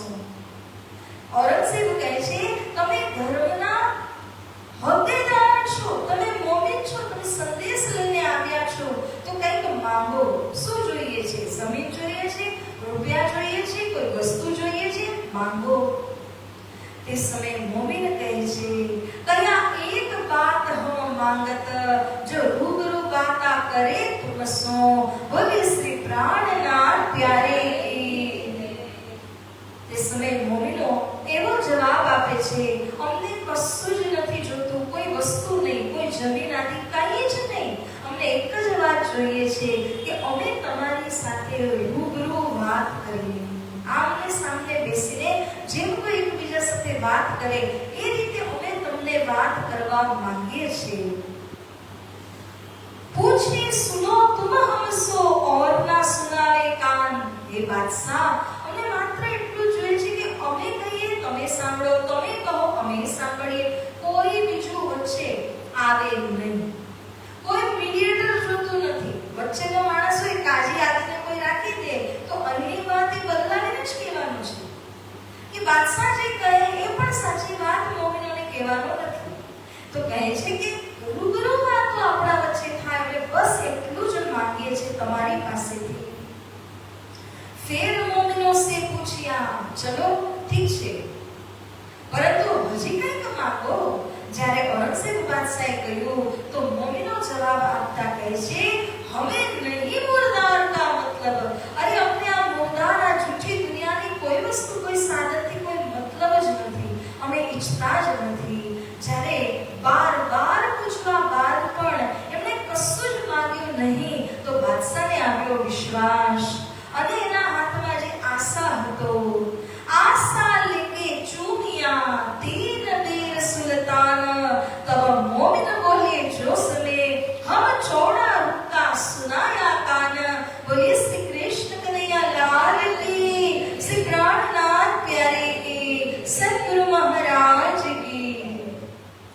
જ્યારે મોમિનોની ઉપર વિશ્વાસ થાય છે તો આશા લઈ અને 3 વાર એને ચૂમે છે, એટલે કે બાદશાહને પૂરો વિશ્વાસ થયો હતો કે આ સાચા મોમિન જ આવેલા છે અને ધર્મનો સંદેશ જ આ લોકો લઈને આવ્યા છે એ વાતને પણ ખાતરી થઈ ચૂકી હતી। ત્યારે મોમિનોને વિશ્વાસ થયો કે હવે તો બાદશાહે આપણી વાતને માની લીધી, તો એમને જોશ આવ્યો અને જ્યારે જોશ આવે છે તો બાદશાહને કહે છે, અરે બાદશાહ, તારા મુસલમાનની ઉપર જેને રૂકો ચિપકાવ્યો હતો ને એ ચિપકાવા વાળા પણ અમે જ હતા। 5 બાર 5 નલવા અમે મોકલ્યા, એ પણ તમારા 5 પાસવાનો ઉપરમાં કાઝીઓ ઉપરમાં એ પણ કરનારા અમે જ હતા। અને કોના કોના પાસે મોકલ્યાના નામ જોગ એમણે આ વાત ત્યાં રાખી દીધી। इत खड़ा शेख सलेमान, कापे आगे खड़ा सुल्तान। હમણાં મારું નામ બોલાશે, અહીં સુધી આવી ગયેલું અને શેખ સલેમાન તો કાપી રહ્યા છે, હમણાં મારી વાત આવશે પછી તો બાદશાહ મારું શું કરશે ખબર જ નથી। તબ પૂછા સુલ્તાન ને, હે તુમ પે કિતાબ, તબ ઇન યારો કયા હમ મંગાવે સિતાબ। બાદશાહ પૂછે છે, શું તમે કોઈ પુષ્ટિની ગ્રંથ કિતાબ લઈ આવ્યા છો? તો આપો, તમે જે સંદેશ લેવા આવ્યા છો એની કોઈ ગ્રંથ લઈને આવ્યા છો? તો આ યારો આ મોમિનો કહે છે, બાદશાહ હમણાં તો નથી, પરંતુ અમે સિતાબોને જલ્દીમાં જલ્દી તમારી માટે લઈને હાજર કરી દેશું। મોમિન બોલે અપને જોશ में, डर दिल भया सुल्तान, और दूर खड़े सब कांपत, सुन सखत कलाम दरमियान। જ્યારે આવી રીતે વાર્તાલાપ થાય છે તે સમયે મોમિન એટલા જોશમાં આવીને, એટલા નિડર થઈને બાદશાહ સાથે વાત કરે છે। વિચાર તો કરો, જેના હાથમાં આરબ અને ભારત બંનેની બાગડોળ છે, સત્તા છે, એવા ઔરંગઝેબ બાદશાહને એક નાના બાળક સાથે જે રીતે વાત કરીને એને ફટકારી દઈએ ઘણી વખત, એની રીતે બાદશાહ ઔરંગઝેબની સાથે મોમિનો વાત કરે છે।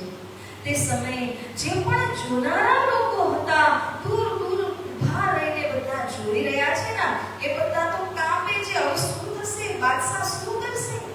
કોઈની હિંમત નથી કે કોઈની આંખમાં આંખ નાખીને જોઈ શકે, અને એવા ઔરંગઝેબ બાદશાહને આવી રીતે ફટકારી રહ્યા છે। એટલો જોશ મોમિનોના અંદરમાં હતો।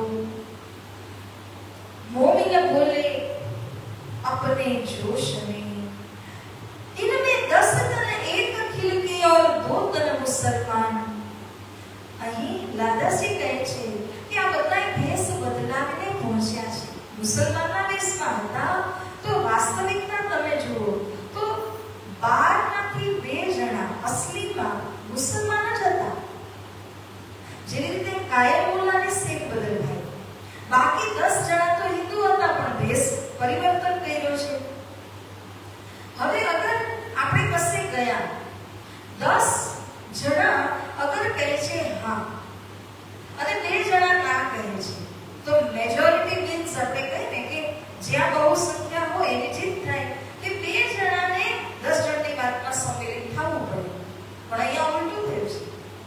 અહીંયા 2 જણા વાસ્તવમાં મુસલમાન હતા અને 10 જણા મુસલમાનો વેશ ધારણ કર્યા છે, સંમિલિત થયા છે એમના અંદર. કેમ? કારણ કે એમના મનમાં વેશભૂષાના કોઈ પણ પ્રકારનું મહત્વ નથી.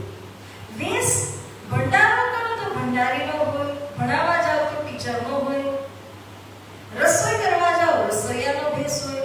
એવી રીતે પેગામ પહોંચાડવા માટે એમણે મુસલમાનનો વેશ ધારણ કર્યો છે. એના સિવાય કોઈ બીજો ભેસનો મહત્વ એમના દિલમાં ન હતો. તો દાદાશ્રી મહારાજે કહે છે કે આ 10 જણાએ 2 જણાના અનુકૂળ વેશને ધારણ કર્યો, પરંતુ 2 જણ માટે નથી લીધો. બાદશાહને સંદેશો પહોંચાડવા માટે આ વેશ લીધો છે.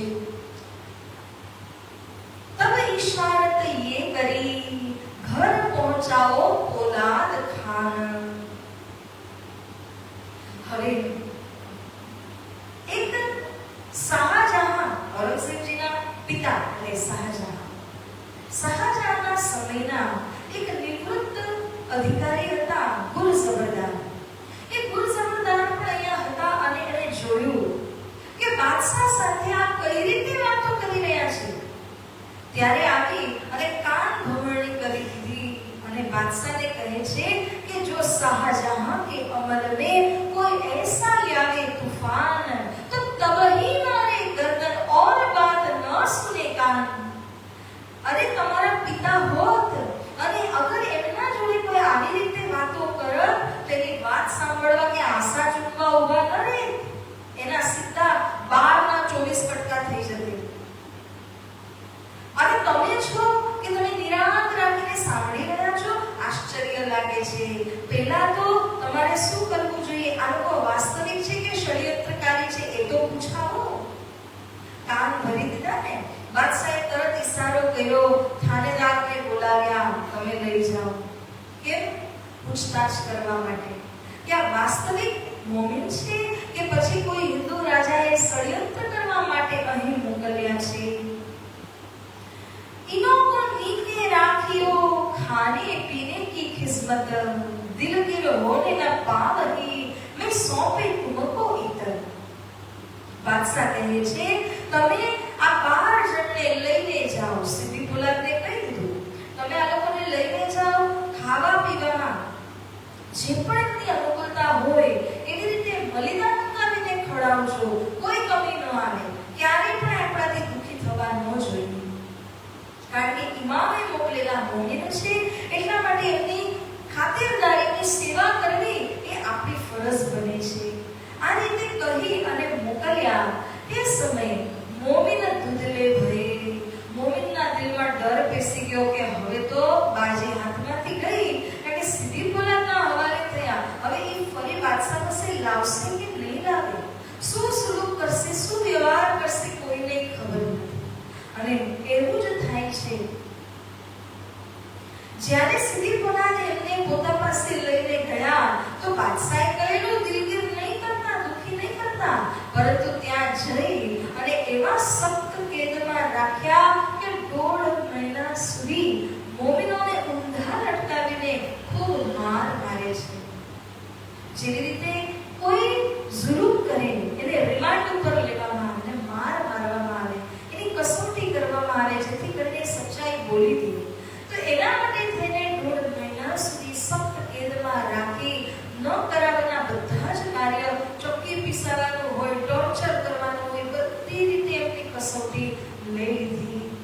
આ 1.5 મહિનો કેવી રીતે એમણે પસાર કર્યો હશે સાધજી. તો આ મોમિનોની કુરબાની કુરબાની છે પોતાના ધણીએ કહેલી વાતને સિદ્ધ કરવા માટે, ધણીએ કહેલી હુકુમને માનવા માટે એમણે જીવન લગાવી દીધું છે. તો જ્યારે 1.5 મહિનો થયો, શેખ ઇસ્લામ કાજી જોવા માટે આવ્યા. શું લાગ્યું કે હવે તો આ સત્યતા ઉગી જ દેશે કે કોણે આમને મોકલ્યા છે, કોઈ હિન્દુ ષડયંત્રકારીએ મોકલ્યા છે, એનું નામ સામે આવી જશે. જ્યારે શેખ ઇસ્લામ કાજી ત્યાં આગળ જાય છે ત્યારે મોમિનોમાંથી અગ્રગણ્ય લાલાશ્રી મહારાજજી કહે છે, શું આપણા ધર્મ ગ્રંથની અંદર આપણા હાદીએ શું આ જ ફરમાવ્યું છે, આ જ કહ્યું છે કે જ્યારે ઇમામ સ્વરૂપ આવે અને ઇમામ સ્વરૂપ પોતાના પેગામ વાહકોને મોમિનોને જ્યારે મોકલે તે મોમિનના ચરણ પકડજો નહીં, મોમિનોને ઊંધા લટકાવીને મારજો. શું આ જ લખ્યું છે? हमारे हादी क्यों ये फरमाए, हमारे बोलिया શબ્દ શબ્દમાં જો હમારે એટલા માટે કહ્યું કારણ કે એમના મનમાં કોઈ શત્રુતા, કોઈ વેર નથી. આટલો માર ખાધો તેમ છતાં હજી પણ કહે છે હમારે હાદી, એટલે કે આપણા, તમારા નથી કીધું. જો તમારા કીધું હોત તો એનો મતલબ કે આ હિન્દુ ષડયંત્રકારીએ મોકલેલા છે, પરંતુ આ વાસ્તવિક મોમિન છે, સંદેશ લઈને આવ્યા છે. તો શેખ ઇસ્લામ કાજી પણ ત્યારે રડી પડ્યા કે હવે શું કરી નાખ્યું. પ્રાયશ્ચિત થાય છે દિલની અંદર, તરત જ સખ્ત કેદમાંથી કાઢે છે, બાદશાહને સંદેશ મોકલે છે કે તમે આદેશ કરો, હું આમને મારા ઘરે લઈ જઈ અને આમને ખૂબ સારી રીતે સેવા કરવા ચાહું છું. આ સાચા મોમિન છે. જોજો એના શબ્દ છે કે આ સાચા મોમિન છે. બાદશાહનો જવાબ આવ્યો. બાદશાહ કહે છે સારું, તમે લઈને જાઓ. જ્યારે કહી દીધું કે આ સાચા મોમિન છે ત્યારે મળવું જોઈએ, બોલાવવા જોઈએ, વાતને સાંભળવી જોઈએ, પરંતુ એવું ન કહ્યું. સીધું જ કહી દીધું કે તમે લઈને જાઓ, તમે સેવા કરો, તમે જાણી લો કે શું કહેવા માંગે છે. આનું પણ શ્રી પ્રાણાજી અહીંયા બધું જ સમજાવ્યું છે કે કેમ આ વાત બની. કારણ કે જે ગુરજબંદાર આદિ જે વરિષ્ઠ હોદ્દેદારો હતા એમણે બાદશાહની મતિ ફેરવી નથી. એવું કહ્યું કે તમે આખા આરબ અને ભારતની ઉપર તમે શાસન કરવા વાળા બાદશાહ છો, શું તમારે એ લોકોની સાથે રૂબરૂ વાત કરવી જોઈએ? માનો કે એમના પાસે હથિયાર હોય, માનો કે કંઈ પણ તમને ઈજા પહોંચાડે તો તમે શું કરો? તમે એકલા અને સામે 12 જણા, તો તમે કેવી રીતે એમની સાથે વાત કરશો? આવી બધી વાત મગજમાં નાખી દીધી. કોઈએ તો એવું કહ્યું કે તમે આમને મારી નખાવો, કોઈએ કહ્યું લૂંટી નાખો, કેવી કેવી વાતો કરી. પરંતુ બાદશાહે કોઈ વાતને સાંભળી નહીં. એના મગજમાં એક જ વાત હતી કે મને ઇમામના દર્શન કરવા છે. એટલા માટે કોઈની ગલત સુઝાવ કે કોઈની ગલત વાતને એ સ્વીકાર નથી કરતા, પરંતુ સાથે જ એક વાતને એણે માની લીધી કે રૂબરૂ વાત હું નહીં કરું. જે એને વચન આપ્યું હતું એ વચનને છોડી દીધું. અને શેખ ઇસ્લામ કાજીના ઘરે જ્યારે મોમિનો જાય છે, રહે છે, તે સમયમાં અલગ અલગ દિવસોમાં કઈ ને કઈ ચર્ચા મોમિનો સાથે એની થાય છે. મોમિનોનો પ્રયાસ એ હતો કે આપણે એને સમજાવીએ કે આ કિયામતનો મુદ્દો શું છે. કદાચ એ સમજી જાય તો એ બાદશાહને સમજાવી શકશે. એના 2 શબ્દ પણ આપણને કામમાં આવશે.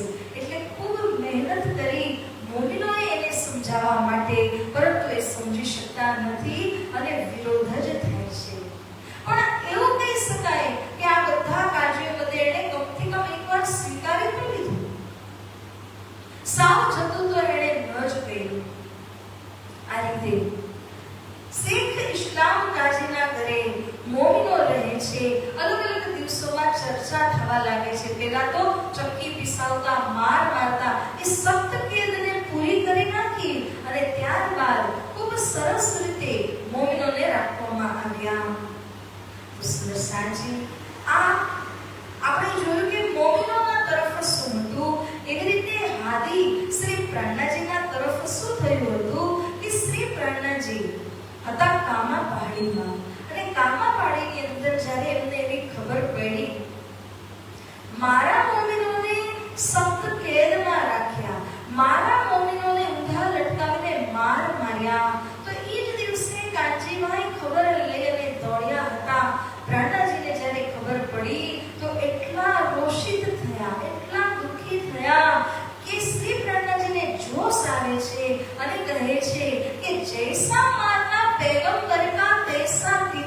दोस्त जाहिर होसी जहान में इनो ऊपर बड़ा अफसोस है।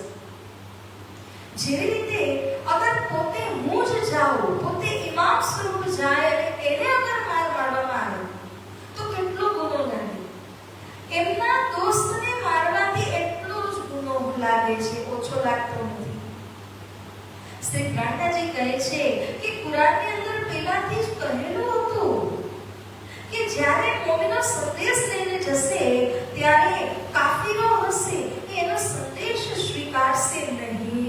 પરંતુ એવું કશે પણ નહોતું લખ્યું કે મોમિનોને આવી રીતે માર મારશે. આ તો જે ભવિષ્યવાણી કરી હતી ને એના કરતા પણ ખરાબ કરી દીધું. શ્રી પ્રાણદાજી કહે છે તે સમયે કે મારા મોમિનોને જેને માર માર્યો છે એને નરકમાં સ્થાન નહીં મળે. જ્યાં સુધી આ સંસાર છે ત્યાં સુધી દોજખ એટલે નરકની અગ્નિની અંદર એ બળતા રહેશે. આવી રીતે હાદીના દિલથી, પ્રાણદાજીના દિલથી એક આહ નીકળે છે, એક પુકાર નીકળી આવે છે. અને જેટલા સોટા વાં માર્યા હતા ને એ બધાના નિશાન, એ બધાના ઘા શ્રી પ્રાણદાજીના પીઠ ઉપર દેખાયા. કારણ કે એ મોમિનોથી અલગ ન હતા. ભલે મોમિન ગયા છે પરંતુ એ સાક્ષાત પ્રાણદાજીની જોશ શક્તિને લઈને જ ગયા છે. લાગે કે મોમિનોને માર પડી પરંતુ વાસ્તવમાં લીધી કોણે? ધણીએ લીધી છે. તો આવી રીતે શ્રી પ્રાણદાજીના દિલમાંથી જે શ્રાપ નીકળ્યો એમના માટે, જે વાત નીકળી છે કાઝીઓ માટે, એ ખૂબ જ ખરાબ વાત હતી. કારણ કે એમણે ઉગતા સૂર્યને હથેળી દેખાડીને રોકવાની કોશિશ કરી. એ તો મૂર્ખતા છે. જે ઉગવાનું છે ઉગવાનું છે, પરંતુ તમે એને રોકવાની કોશિશ પણ નથી કરી શકતા. આ રીતે શ્રી પ્રાણદાજીને જ્યારે ખબર પડી ત્યારે એમણે મોમિનોને મલમપટ્ટી કરવા માટે પાતી લખી, પત્ર લખે છે. અને પત્રની અંદર શ્રી પ્રાણદાજી લખે છે કે તમે બધા મારા આત્માના આધાર છો, તમે બધા મારા જીવના જીવન છો. હું ઇન્દ્રાવતી સખીની વાસના તમને કોટાનકોટી પ્રણામ લખું છું. મારા પ્રણામને સ્વીકારજો. અને જે દિવસે તમે મસ્જિદમાં ગયા હતા, જે જોશ લઈને તમે ત્યાં ગયા હતા, એ જ જોશ સહિત તમે કાર્ય કરતા રહેજો. બિલકુલ ડરતા નહીં. કારણ કે જો તમે ડરી જશો તો હિન્દુઓને લાગશે કે જો પ્રાણદાજીએ મોમિનોને મોકલ્યા ને થયું શું? એને માર પડી. જે આવે એનો જવાબ આપજો, જે આવે ને હિંમતથી સામનો કરજો. રાજ્ય તમારી સાથે છે, હું તમારા સિર પર એક પગથી ઊભો છું. તમે નિડર રહીને સામનો કરજો. તમે વિચારો, 1.5 મહિના સુધી તો મોમિન સખ્ત કેદમાં હતા. અને તે સમયે દરરોજે દરરોજ શ્રી પ્રાણદાજી પત્ર વ્યવહાર દ્વારા એમને સાંત્વના આપતા, એમના ઘાવ ઉપર મલમપટ્ટીનું કામ કરતા. ત્યારે જ મોમિનો ટકીને રહ્યા. એની અંદર પ્રાણદાજીના આદેશો પણ હતા, જે આદેશોનું પાલન મોમિનોએ કર્યું હતું કે આ રીતે કરજો, હવે આવું પગલું કરજો, હવે આ પ્રમાણે કરજો. આદિ શ્રી પ્રાણદાજી સૂચન કરતા જ રહેતા હતા. તો સાધજી દરરોજે દરરોજ જે પત્રી લખાય 1.5 મહિના સુધી, અને આ બધી પત્રનું જ્યારે સંકલન કરવામાં આવે તો એની અંદર જે પ્રાણદાજીએ વાતો લખી છે એટલી હૃદયસ્પર્શી છે ને કે આપણને જીવનની અંદર હિંમત આપનારી છે. કે જ્યારે મોમિનોએ આટલા સખ્ત કસારાને સહન કર્યું તો આપણે તો નાની નાની મુસીબત આવે છે ત્યારે ભાંગી પડીએ છીએ. આપણને લાગે મારા બરાબર દુઃખી કોઈ નથી. પરંતુ જ્યારે તમે મોમિનોની સમસ્યા જુઓ અને પ્રાણદાજીએ જે હલ આપ્યું છે, જે સોલ્યુશન કર્યું છે, એને જ્યારે તમે જુઓ ત્યારે ખરેખર દિલની અંદર હિંમત આવે છે કે મોમિનોએ આટલું મોટું કાર્ય કરીને બતાવ્યું.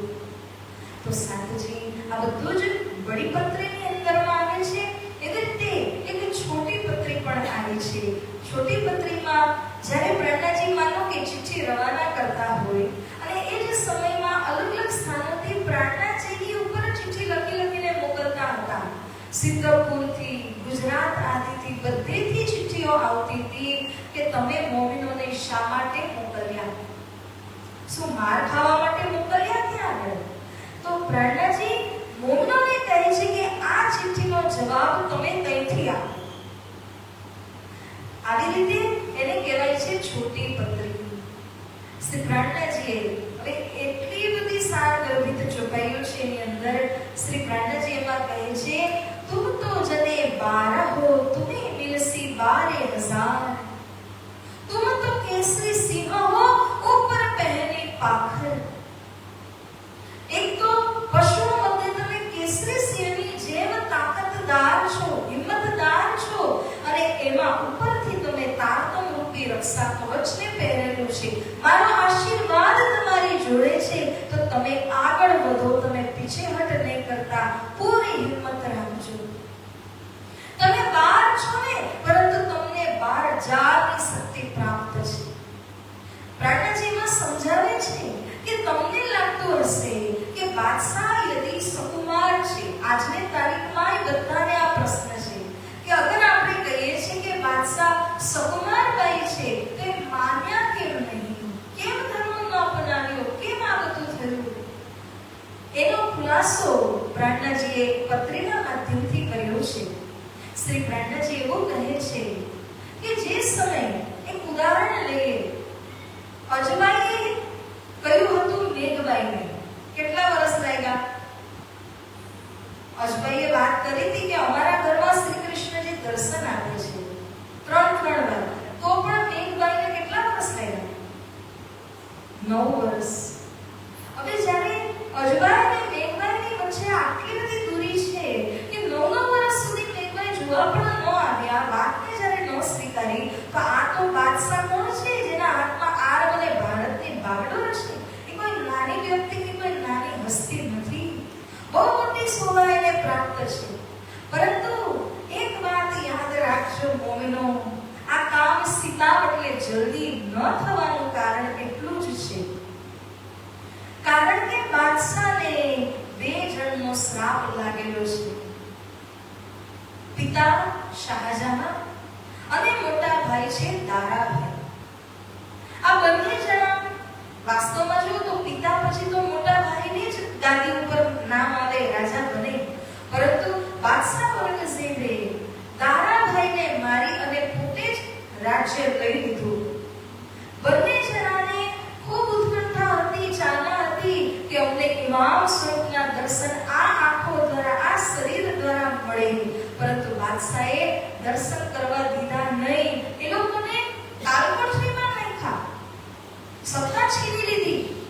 ત્યારે લોકો કહે છે કે સૂકી રોટી આપી દેજે, અમે જીવી લઈશું, કશું જ નથી જોતું, અમને જીવિત રાખ.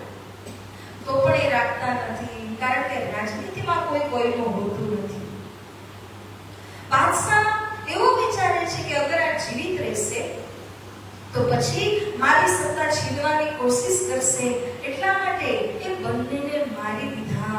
એ બંનેનો શ્રાપ એના ઉપર છે, જેના કારણે એને ખબર પડી કે ઇમામ જ છે, ઇમામના જ મોમિનો છે, સાચા છે.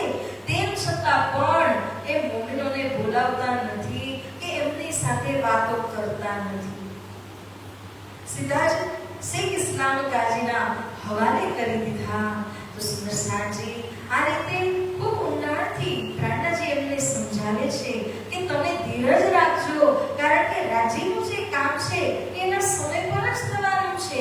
તમે ધીરજ બાંધી રાખજો, આ કામ બધું સરસ રીતના પાર પડી જશે.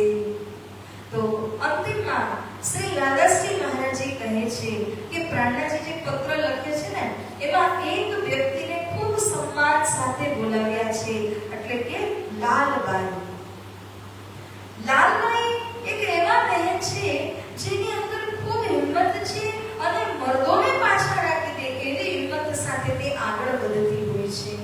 માટે શ્રી પ્રાર્થનાજી લાલબાઈને ખૂબ જ શાબાશી આપે છે કે તમે ખૂબ સારું કાર્ય કરી રહ્યા છો. નિડરપણે તમે જે કંઈ પણ આવશ્યકતા હોય મોમિનોને દિલ્હીની અંદર એમને પહોંચાડવું, લેવું, લઈ જવું, આ બધું જ તમે નિડરપણે કરી રહ્યા છો. માટે લાલબાઈને ખૂબ ખૂબ શાબાશી શ્રી પ્રાર્થનાજીએ આપી છે. તો આવો સુંદરસાજી, આ જે પત્રી આદિનો જે પ્રસંગ છે ને, એટલો વિસ્તારયુક્ત છે કે જ્યારે પ્રસંગની દિલ્હીની તાલીમ લેવા જઈએ છીએ તો 6 મહિના તો એકલા દિલ્હીમાં જ લાગે છે. શબ્દની જો તમે તાલીમ લેવા જાઓ એટલું અઘરું છે અને એટલું ગહેરાઈનું જ્ઞાન છે. તો સાધજી સમય અનુસાર ગાગરમાં સાગરની જેમ આપણે એને ગ્રહણ કર્યું. હવે આવતીકાલે આપણે ઉદયપુરની મજલ અને મનસ્વર જેમાં શું આવે બટકા ટુકડા હે ને, તો આપણે એને ધ્યાનમાં રાખીને એ અનુસાર આપણે ભોગ પ્રસાદીની પણ વ્યવસ્થા કરવાની છે. આપ સૌને જાણ કરું છું, સૂચન કરું છું. તો આવો સુંદર સાંજી હવે આપણે આ ચોપાઈને દોહરાવીએ. દિલ્હીની મઝલ અહીં પૂરી થશે અને હવે છે તો ઉદયપુર અને મનસ્વરની મઝલને આપણે કાલથી સાંભળશું. શ્રી મહામતી કહે એ મોમિનો,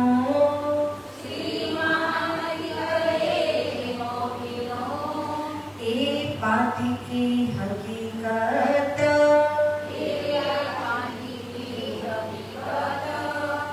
अब कदमा कहो फरदा रोज कयामत, फरदा रोज कयामत. श्री कृष्ण कन्हैयालाल की, श्री सद्गुरु महाराज की, श्री प्राणनाथ प्यारे की, श्री कृष्ण प्रणामी धर्म की, तीनों पूरी धाम की, श्री दादा श्री महाराज की, श्री भद्रावती पुरी धाम की, श्री परमहंस महाराज की, बोल बोल पंचे वाले की, समस्त सुंदर साथ की. प्रणाम.